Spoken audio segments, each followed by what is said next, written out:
யுரேஷிமா நாகசாகில America குண்டு போடுது. குண்டு போட்டு அந்த நாடு அழிஞ்சதுக்கு பிறகு ஒருத்தன் எழுதுறான் ஒரு ஃபிக்ஷன். ஒரு சின்ன பல்லி லெசர்ட், அது மேல அந்த ரேடியேஷன் விழுது. எல்லாத்தையும் அழிச்ச அந்த ரேடியேஷனால அந்த பல்லி காட்ஸில்லாவாக உருவெடுத்து விட்டது. இதுதான் கதை.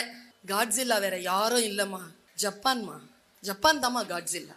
அதனால தாமா ஆஸ்கர்ல போய் அந்த படத்தை சப்மிட் பண்ணுச்சு. அது ரேடியேஷன் போட்டு அழிச்சாலும் நான் காட்ஸில்லாவா உயர்ந்து வருவேண்டா, நான் தொட்டதெல்லாம் காட்ஸில்லாவா மாறும்டா நம்ம இந்த உலகத்துக்கு சொன்னாமான்னா, இந்த உலகம் மறுபடியும் பார்த்து விடவே இராது என்கின்ற சொல்ல அந்த ஜப்பான் காட்ஸில்லாவாக உயர்ந்து வந்து கொண்டிருக்கிறது.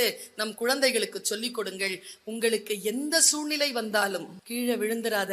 அந்த விபத்தை உன்னுடைய வாழ்க்கையினுடைய அடுத்த கட்டத்திற்கான வாய்ப்பாக எடுத்துக்கொண்டு காட்ஸில்லாவாக வந்து நில் என்று ஏதோ ஒரு வகையில் அவன், என் மகன், என்னிடத்தில் சொல்கிறான்.